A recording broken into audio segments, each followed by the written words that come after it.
नमस्कार, प्रणाम। मैं हंसराज चौधरी, संस्थापक श्री नवग्रह आश्रम सेवा संस्थान मोतीपुर का खेड़ा रायला भीलवाड़ा राजस्थान की ओर से प्रणाम आपको। मैं आज आपसे बात करने वाला हूँ ब्लड कैंसर के बारे में, जिसको सामान्य बोलचाल की भाषा में ल्यूकेमिया भी कहा जाता है। ल्यूकेमिया यानी या ब्लड कैंसर या ल्यूकेमिया, या इसको बहुत सारे लोग चूंकि ये अस्थि मज्जा के अंदर होता है तो इसको अस्थि मज्जा का कैंसर भी कहते हैं। बहुत सारे बोलचाल की भाषा में लोग इसको बोन मैरो का कैंसर भी कहते हैं। तो कई नामों से इसको पुकारा जाता है। एक्चुअली टेक्निकली इसका जो नाम है वो ल्यूकेमिया कोशिकाएं, जो कोशिकाओं के अंदर ल्यूकेमिया जो है, यानी कि इसको मैं आगे जब इससे में चलेंगे तो इसके अलग अलग प्रकार आपको बताने वाला हूं।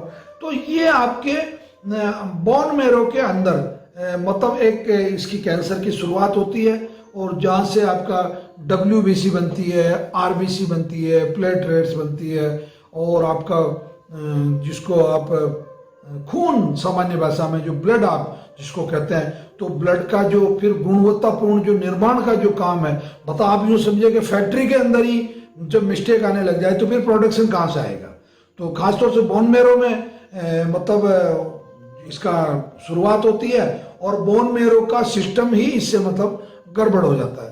तो इसको अलग अलग नामों से पुकारा जाता है। तो वो नाम मैं आपको बता रहा हूँ। एक होता है ALL, यानी कि आपका ये अस्थि मज्जा के अंदर जो इसको लोग कहते हैं भाई ये तो आपको तो ALL हो गया साहब, कुछ लोग कहते हैं साहब आपको तो AML हो गया साहब, कुछ लोग कहते हैं साहब एक ये हो गया। दोनों जो व्हाइट ब्लड सेल्स है उनके अंदर जो इस तरीके का जो डिसऑर्डर होता है उसको ALL और AML इन दो नामों से जनरली पुकारा जाता है।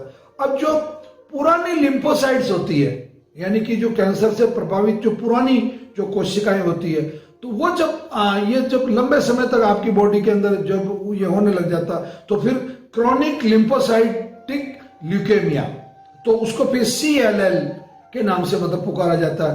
फिर क्रॉनिक मिलाइड ल्यूकेमिया, यानी कि इसको सामान्य भाषा में आप समझे कि अस्थि मज्जा का कैंसर, जो आपका CML है, आमतौर पर पुराने जो वो भी काफी जैसे CLL से भी थोड़ा सा और पुराना हो तो फिर उसको आपको CML कहा जाता है। इसके बाद में HCL, यानी कि आपकी बॉडी के अंदर एक बहुत ही दुर्लभ प्रकार का कैंसर जब होता है तो फिर उसको वैसे ये हाईली ल्यूकेमिया जो हाई ग्रेड हो जाता है उसको कहते हैं। इसके बाद में CMML क्रॉनिक माइलोनोमोसाइटिक ल्यूकेमिया, तो इसमें भी ये बहुत क्रॉनिक अवस्था में हो जाता है।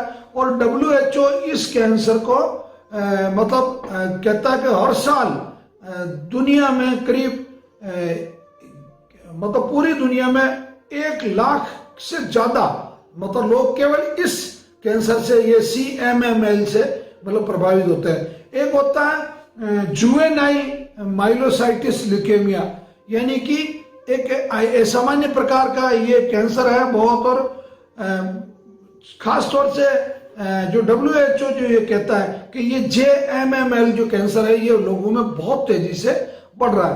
फिर LGL होता है, जो आपकी जो तो बहुत सी बार आप जब जांच करवाते हैं तो आपकी जो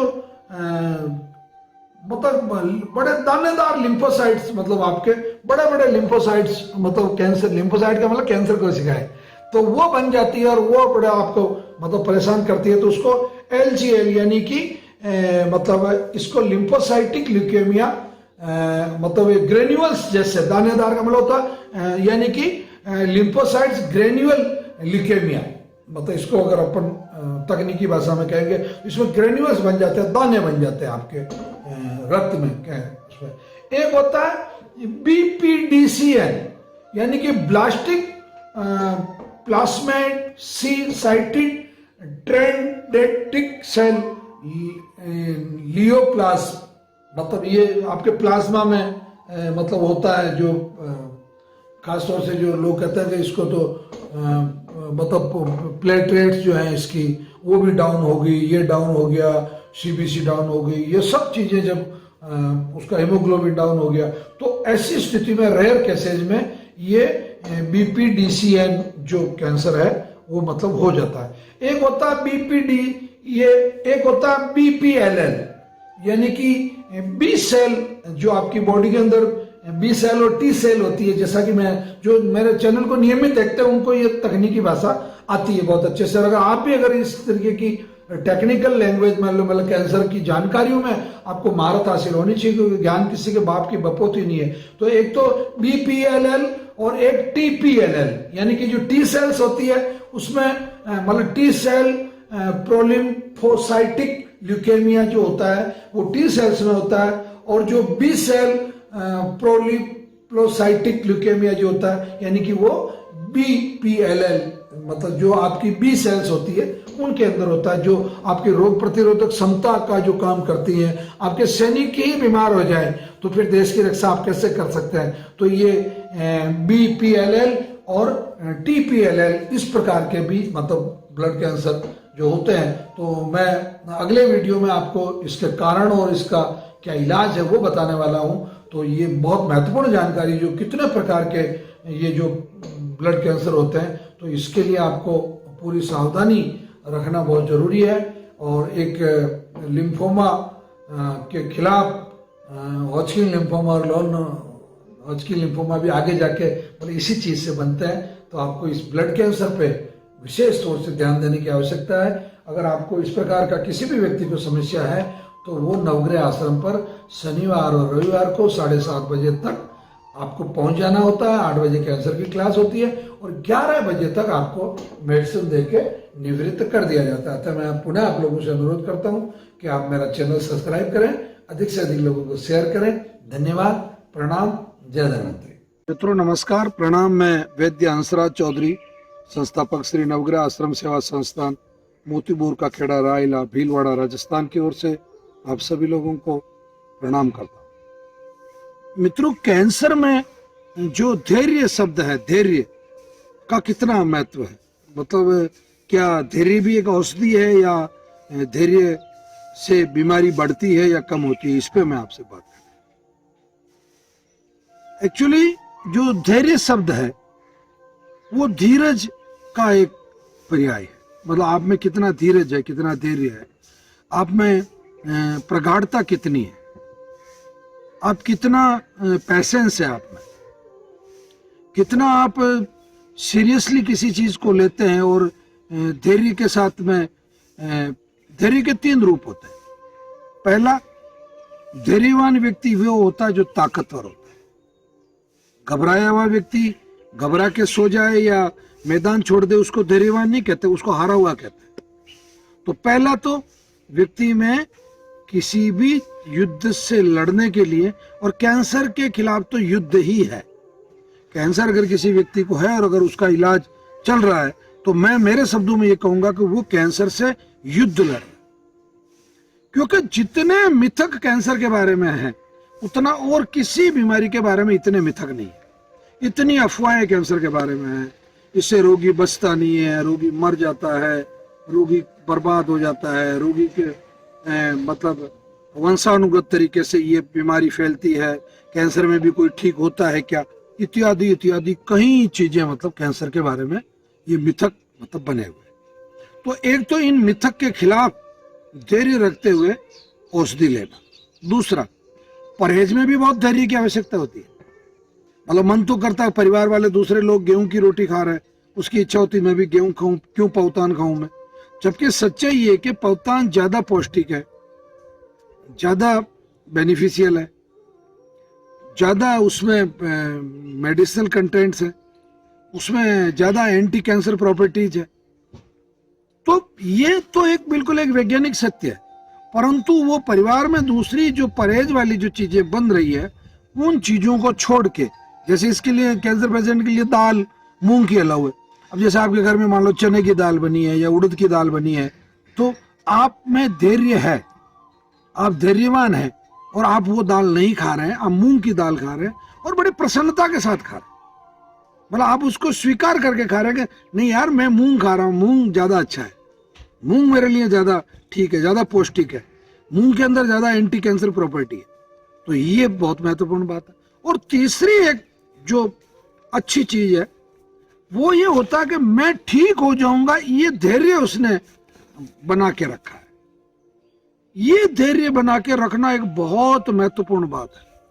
आप कल्पना नहीं कर सकते हैं कि किसी व्यक्ति में अगर मैंने कई हजारों पेशेंटों पे ये प्रयोग किया और उनसे मैंने बात की है, तो उनका सब शुरू में तो सब धैर्य जवाब दे रहा था, परंतु जब हमने आपका यूट्यूब चैनल देखा या दूसरे रोगियों को ठीक होते देखा या दूसरे रोगियों के इंटरव्यू सुने, या हमारे गांव में ही एक हमारे अंकल जी का इलाज चल रहा था या हमारे पड़ोसी का चल रहा था, वो जब ठीक होने लगा तो साहब फिर मेरे में धैर्य आ गया, फिर मैं ज्यादा धैर्य के साथ में वो मेडिसिन लेने लगा। परहेज में पहले मन इधर उधर हो जाता था, फिर मेरे को जैसे जैसे लाभ हुआ तो फिर मैं मजबूत होता गया। और सबसे महत्वपूर्ण बात यह है कि एक कहावत है हमारे राजस्थानी में, कहावत है कि मतलब जो उतावले होते हैं उनकी हमेशा चिताएं जलती है, और जो धैर्यवान होते हैं वहां हमेशा बाग लगते हैं। मतलब धैर्य का बाग और उतावली की देवड़ी, ये मतलब राजस्थानी में कहावत है।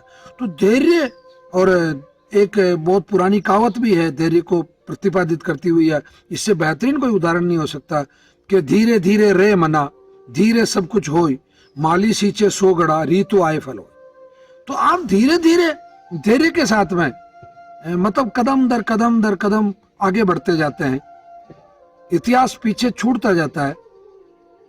कैंसर को इतिहास बना दीजिए, अगर आप में धैर्य है तो आप बिल्कुल कैंसर को इतिहास बना सकते हैं कि कभी once upon a time I was cancer patient, मतलब आप कभी कैंसर पेशेंट थे। ये चीज आप बहुत आसानी से बहुत मेहनत के साथ में साबित कर सकते हैं, बशर्ते आपके पास धैर्य हो। और अगर धैर्य नहीं है तो कुछ भी नहीं है। मेडिसिन लेने में धैर्य है, परहेज रखने में धैर्य है, परिणाम प्राप्त करने में धैर्य है, और सबसे जो महत्वपूर्ण जो बिंदु है कि आपकी परीक्षा में आप खुद बैठे हैं, मतलब कोई और व्यक्ति आपकी परीक्षा लेने के लिए नहीं बैठा है, मतलब आप खुद ही अपनी मर्जी से परीक्षा देने के लिए बैठे हैं। तो कितने अच्छे अंकों से आप ये परीक्षा प्राप्त करते हैं, ये एक बहुत महत्वपूर्ण मुद्दा है। तो मुझे पूरा विश्वास है कि आप पूरे धैर्य के साथ में औषधि समय पे लेंगे, परहेज पूरा रखेंगे, आत्मविश्वास के साथ औषधि लेंगे, और धीरे धीरे मतलब आप निश्चित रूप से उत्तम स्वास्थ्य की तरफ बढ़ते जाएंगे।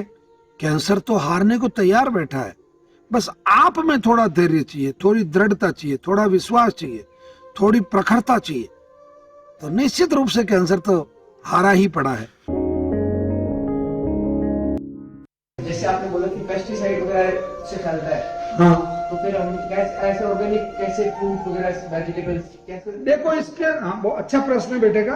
दो चीजें हैं उसमें, एक तो ये कि खुद बोओ, खुद अपना किचन गार्डन डेवलप करो, खुद अपने घरों पे। एक लेटेस्ट टेक्नोलॉजी आई है, मैं आपको बता रहा हूं। आपका जैसे मकान है, आपके पास खेत नहीं है, आपकी जो छत है उस पर बड़े बड़े गमले डेवलप करो आप, और उसमें जो ऐसी सब्जियां हैं कि जो बेल वाली सब्जियां, तो आपको बहुत सारा प्रोडक्ट देती है।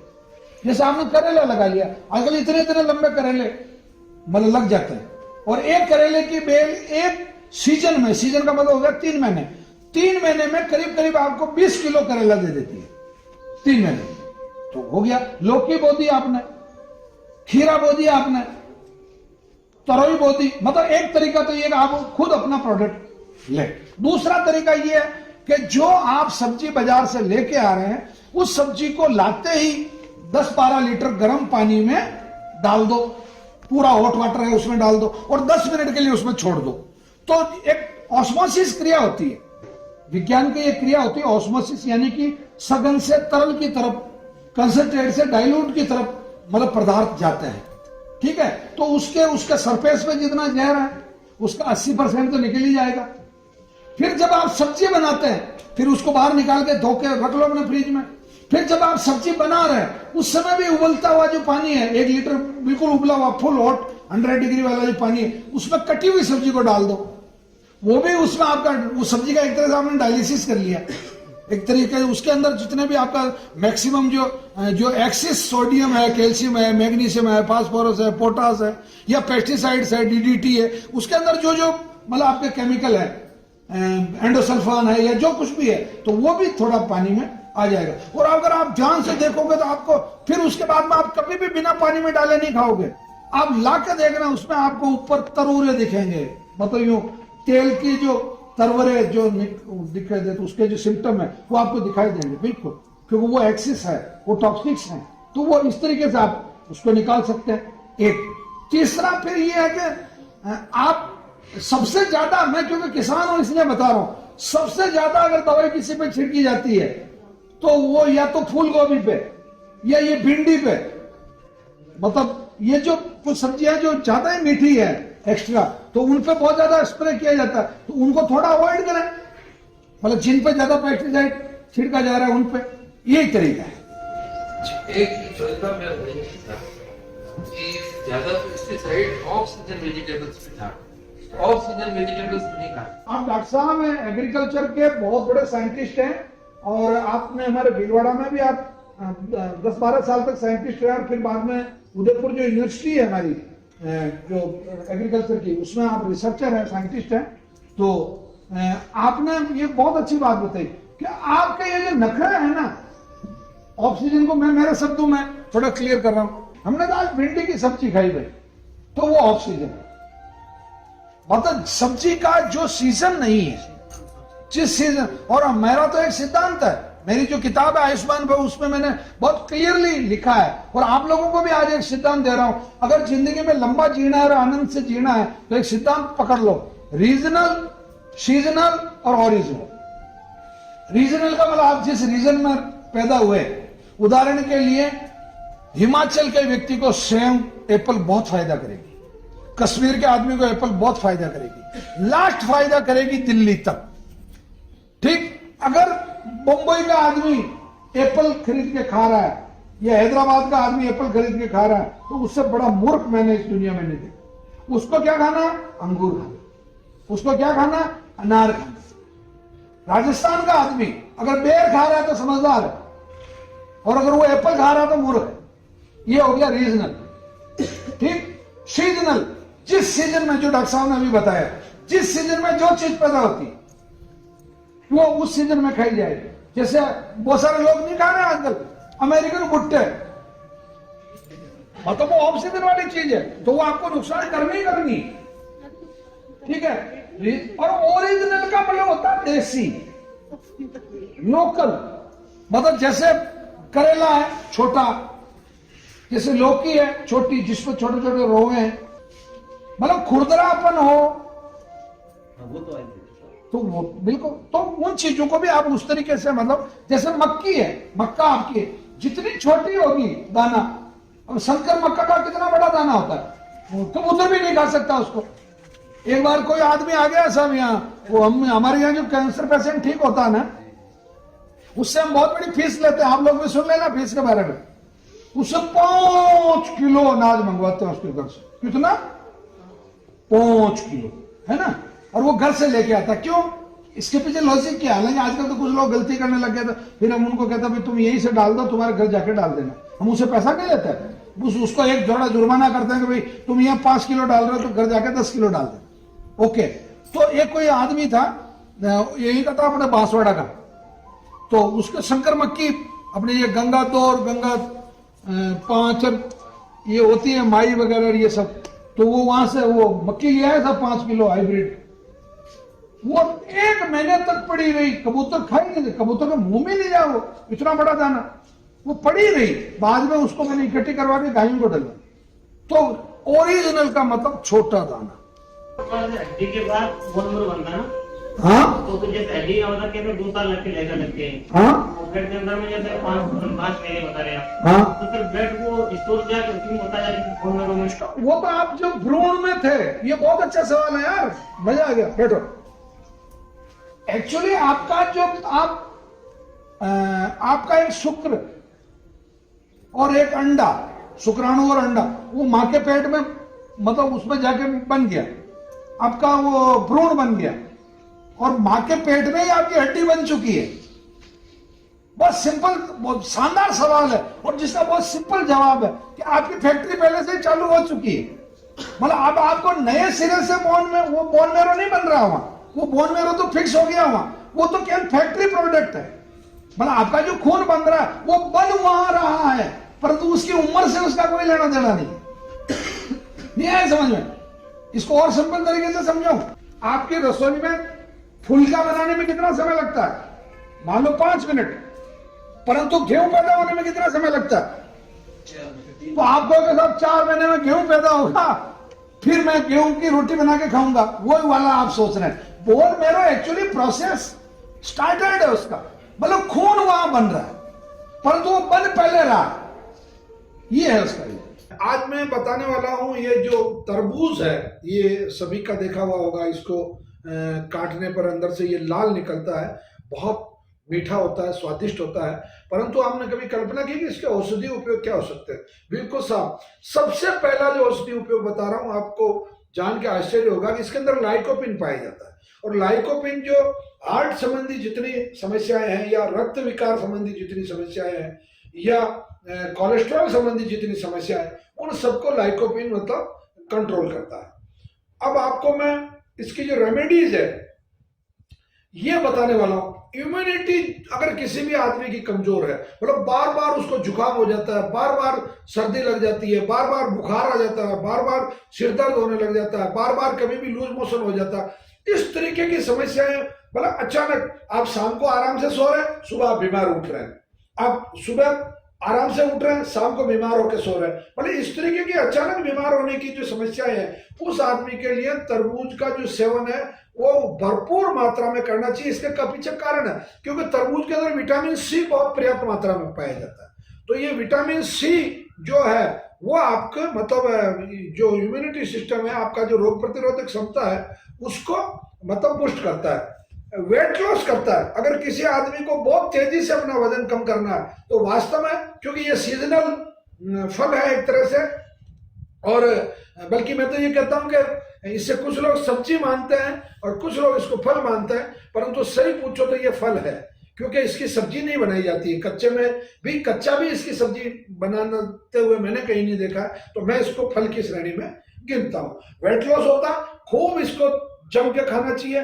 पेशाब इससे बहुत ज्यादा आता है, मूत्रल है ये, और पेशाब ज्यादा आने की वजह से आपकी बॉडी के अंदर जितना भी रिजर्व कैलोरीज है या फैट्स जहां जहां भी डिपॉजिट है वो आपकी बॉडी से निकलती है। हार्ट के लिए इससे बेहतरीन, मैं पहले भी बता चुका हूं, हार्ट के लिए बहुत बेहतरीन है। जो भी हार्ट पेशेंट है वो इसको, आंखों की रोशनी बढ़ाता है, क्योंकि आंखों की रोशनी बढ़ाने के पीछे लाइकोपिन भी मदद करता है, मतलब जैसे हार्ट में ब्लड में तो करता ही है, परंतु लाइकोपिन आपकी और एंटीऑक्सीडेंट है, ये जो है ये इसमें अपने आप में एंटीऑक्सीडेंट पावर मतलब इसके अंदर है।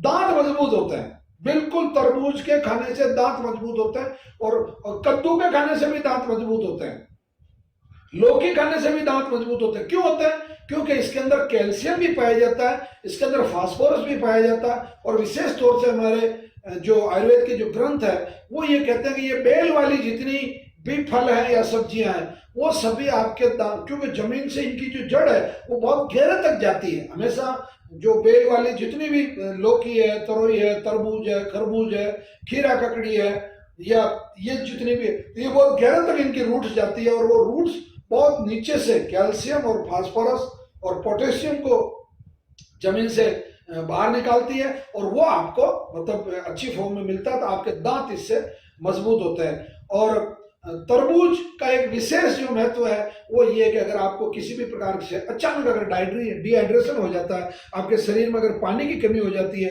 तो आपको बिना फालतू किसी बात पर विचार किए तुरंत अगर आपके पास तरबूज उपलब्ध है तो आप तरबूज खाइए।